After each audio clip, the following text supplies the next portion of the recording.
अच्छा जी, अकबर और असगर माशाल्लाह बहुत प्यारे लग रहे थे। शेरवानी अकबर ने सिलवाई थी और ये लहंगा जो था इन्हीं का, ये हम साथ लेके आए थे। तो अल्लाह ताला सब की बेटियों के नसीब अच्छे करे और जिन बच्चे बच्चियों की अभी तक शादी नहीं, अल्लाह ताला उनके नसीब खोले और अपने घरों में खुश रहे, आबाद रहें और हंसते बसते रहें। सब माँ बाप के बच्चे हैं।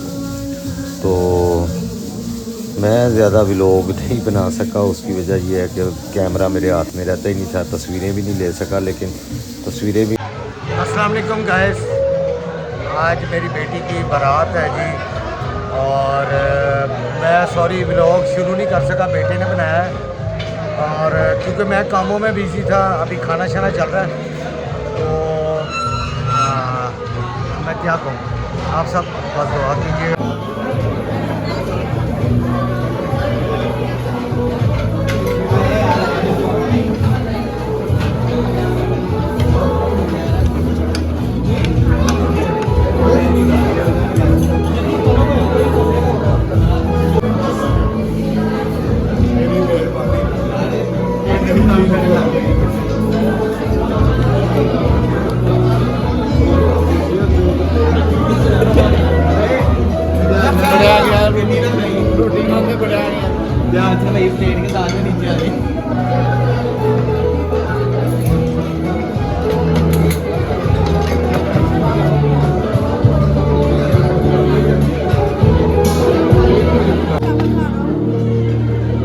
एनी को तैयार शुमाइला ब्यूटी पार्लर वालों ने किया है। आज मेकअप पता नहीं किसने किया, मैं साथ नहीं गया था। तो आपने बताना कैसा मेकअप हुआ है। ये है जी उज़ैर एहसन, इनके हस्बैंड। चलें खाना खाया।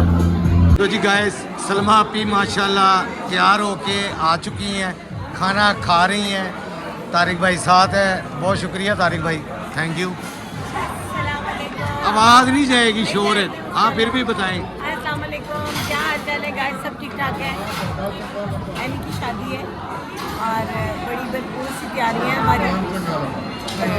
आप ज़रूर लाइक कीजिएगा, शेयर कीजिएगा। बहुत शुक्रिया, बहुत शुक्रिया। ले जी गाइस, ये रुबाब की तैयारी है। ये लो जी, ये जी रुबाब, ਇਹ ਦੀ ਸਾੜੀ ਹੈ ਜਿਹੜੀ ਮੈਂ ਨੂੰ ਤਿਆਰ ਕਰਾ ਕੇ ਦਿੱਤੀ ਹੈ। क्या बात है, दोनों ही खूबसूरत लग रहे हैं, तीनों मिलकर।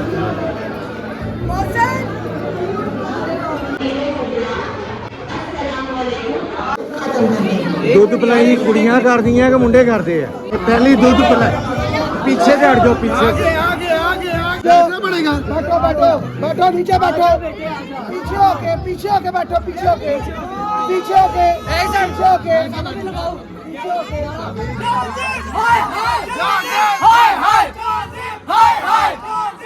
जो लड़की वालों को बैठो उधर ही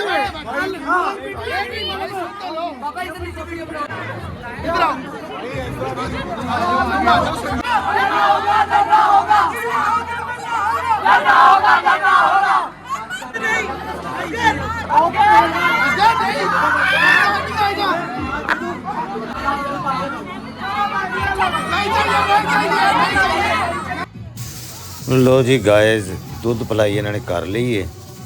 ਵੈਸੇ ਤਾਂ ਕੁੜੀਆਂ ਕਰਦੀਆਂ, ਲੇਕਿਨ ਅਸਗਰ ਸਾਹਿਬ ਨੇ ਕਿਹਾ ਸੀ ਜੀ ਮੈਂ ਇਹ ਨਵੀਂ ਕੋਈ ਇਹਨੇ ਕੋਈ ਸਾਇੰਸ ਲੜਾਈ ਹੈ ਤੇ ਕਜ਼ਨਾਂ ਸਾਰਿਆਂ ਨੇ ਰਲ ਕੇ ਫਿਰ ਉਹ ਦੁੱਧ ਪਲਾਈ ਦੀ ਰਸਮ ਕੀਤੀ ਹੈ। ਜੋ ਵੀ ਐਲੋ ਐ ਜ਼ਕਰੀਆ ਸ਼ੁਰੂ ਹੋ ਗਿਆ ਜੀ। ਇਹ ਹਰ ਸ਼ਾਦੀ ਦੇ ਉੱਤੇ ਇਹਨਾਂ ਬੱਚਿਆਂ ਦੀ ਇੱਕ ਐਂਟਰਟੇਨਮੈਂਟ ਹੁੰਦੀ ਹੈ ਕਿ ਇਹ ਗਾਣਾ ਲਵਾ ਕੇ ਤੇ ਫਿਰ ਇਹ ਰੇਲ ਗੱਡੀ ਚਲਾਉਂਦੇ ਨੇ ਤੇ ਫਿਰ ਘੁੰਮਦੇ ਨੇ, ਐਂਟਰਟੇਨ ਕਰਦੇ ਨੇ। ਇਹ ਹਰ ਸ਼ਾਦੀ ਦੇ ਉੱਤੇ ਇਹਨਾਂ ਦਾ ਇਹ ਕੰਮ ਹੁੰਦਾ ਜੇ। ਪਰ ਇਹੋ ਜਿਹਾ ਸੋਹਣੀ ਹੈ ਸਾਡੀ ਰੇਲ ਗੱਡੀ ਆਈ ਤੇ ਹੁਣ ਇਹ ਸਾਰੇ ਕਜ਼ਨ ਰਲ ਕੇ ਰੇਲ ਗੱਡੀ ਬਣਾ ਰਹੇ ਨੇ ਤੇ ਸਾਰਿਆਂ ਨੇ ਬਹੁਤ ਰੌਣਕ ਮੇਲਾ ਲਾਇਆ ਜੀ ਪੂਰੀ ਸ਼ਾਦੀ ਦੇ ਉੱਤੇ। ਔਰ ਤੁਹਾਡਾ ਸਾਰਿਆਂ ਦਾ ਵੀ ਬਹੁਤ ਸ਼ੁਕਰੀਆ, ਥੈਂਕ ਯੂ। ਤੇ ਇਹਨਾਂ ਬੱਚਿਆਂ ਦਾ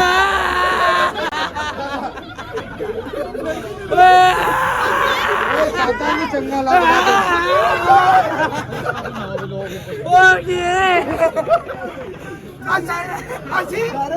ਸਾਨੂੰ ਰੋਕ ਕੇ ਵਿਖਾਏਂਗੇ ਮੈਨੂੰ ਰਾਤ ਨੂੰ ਬੋਤਲ ਪੂਰੀ ਗਲਾਸ ਦੀ ਪਾ ਕੇ ਓਕੇ ਬੇਟੀ ਮੇਰਾ ਬੋਤਲ ਦੇ ਦਿਓ ਆਜੇ ਸਰ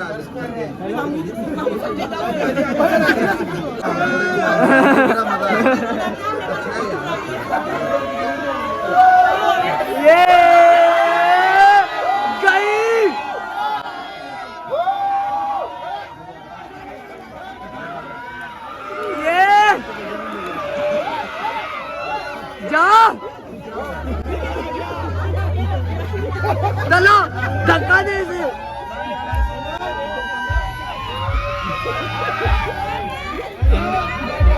ਇੰਨੇ ਕੋ ਬਦਤਮੀਜ਼ ਕਜ਼ਨ ਹੈਗੇ ਨੇ, ਉਹਨੂੰ ਰੋਣ ਨਹੀਂ ਦੇਣ ਦੇ। ਸਹੀ ਕਰ ਰਹੇ ਨਾ, ਉਹਨੂੰ ਰੋਣ ਹੀ ਨਹੀਂ ਦੇਣ ਦੇ। ਕਰਦੇ ਨਹੀਂ ਤਾਂ ਸਭ ਕੁਝ ਸਹੀ ਕਰ ਰਹੇ। खेचो बहन भाइयों की भी वो कहते हैं हमने इसको रोने नहीं देना, जो मर्जी। तेरा नंबर आना कुछ कहना चाहते हो?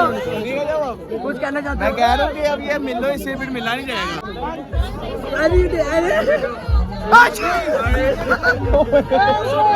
यानी कि बारात जो है ना वो अब रुखसत होने लगी है जी।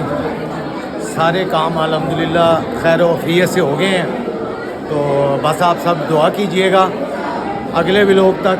मैं ज़्यादा टाइम नहीं दे पा रहा, तो इंशाअल्लाह ताला जैसे ही ख़त्म होते हैं ये फंक्शन तो आपसे इंशाअल्लाह दोबारा कांटेक्ट हो जाएगा मेरा सबसे।